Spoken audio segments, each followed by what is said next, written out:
Welcome to Supply Chain Management. Now I know most of you have spent your childhood evenings dreaming of taking your first supply chain management course. But for those handful of you who might not know what supply chain management is, let me provide you a brief explanation. Let's take a simple product, like a bottle of water. Clean water, a plastic bottle, a plastic cap, and a label. Buying them at the store or vending machine might cost you about $1.50. How much of that do you think is profit? Nope. Wrong. Wrong again. Not likely. Water. A plastic bottle and a label.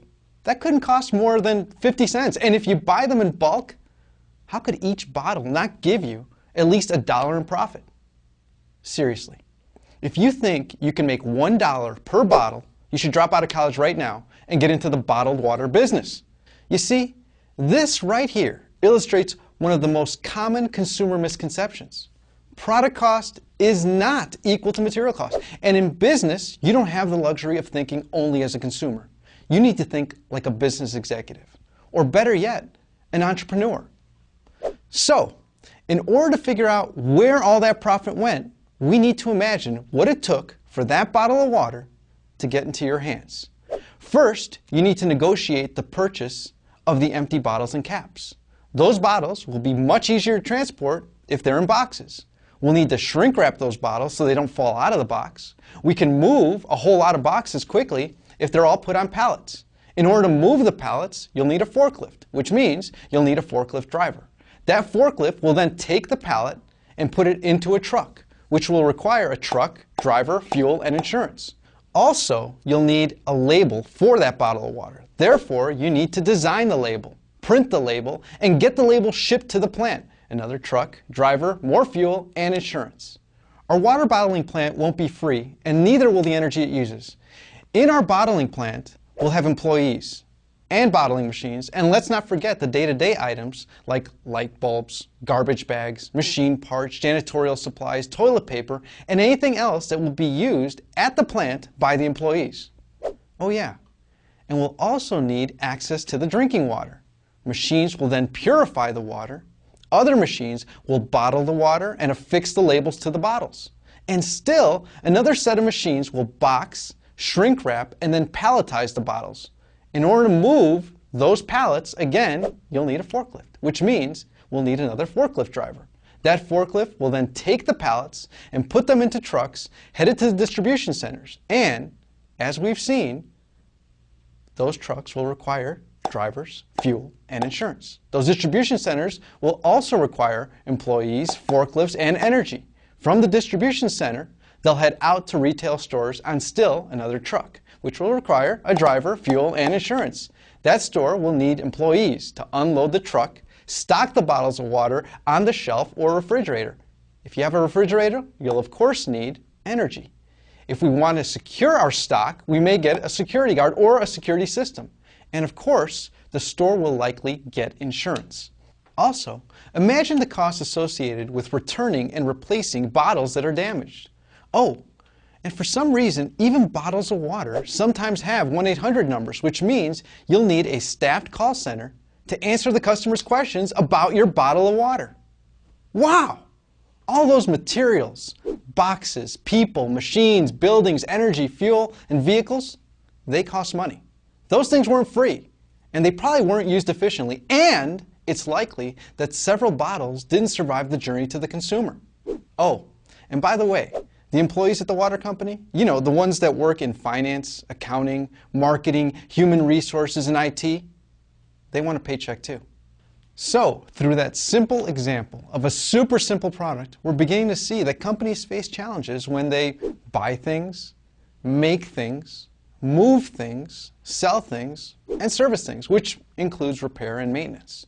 Oh, and let's not forget, companies need to do all of these things using sustainable materials, energy, and methods.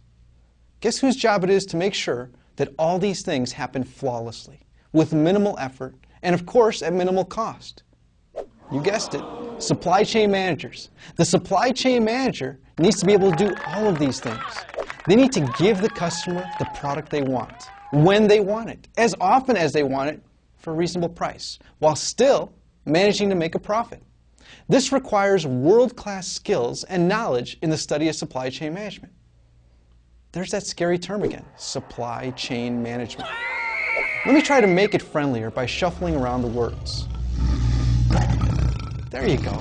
The management of the chain of supplies. For some reason, that just seems a whole lot easier to understand, doesn't it?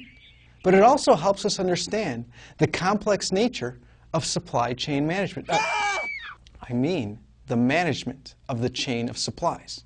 Now let's think of other products and what their supply chains might encompass. Hamburgers, sweaters, coffee, tables, cars, and airplanes. Now I know many of you are saying, but I live in a service economy. I won't be manufacturing anything. Wrong again. As of 2008, the U.S. was still the #1 exporter of manufactured goods. Okay, maybe not for long. So let's talk about service economy supply chains. Let's think of something you're probably familiar with, the hotel industry. What do hotels manufacture? Lodging experiences, dining experiences, spa experiences, which altogether make up vacation and conference experiences. In order to do all of these things effectively and efficiently, what's required? Hotels need to buy things like beds, furniture, televisions, cable, food, soaps, towels. They also make things, or in this case, manufacture services, like housekeeping, meals, massages, and special events. Hotels also move things, like transporting clean towels and food to and from the rooms, as well as transporting guests and their luggage to and from the airport. They even sell things, like in-room movies, internet services, and tickets to events. And finally, they also provide services, such as making reservations, organizing events, making wake-up calls, and even cleaning and pressing clothes. Once again, we see that the fundamental skills learned in supply chain management can be used to manufacture service experiences as much as they aid in manufacturing products. Well, I hope that this has given you an idea of what supply chain management is all about. You see, this is the reason why little kids all around the world want to be supply chain managers. They want to take part in manufacturing the best products and services on earth. So again, welcome to supply chain management, where all of your childhood supply chain dreams are about to come true.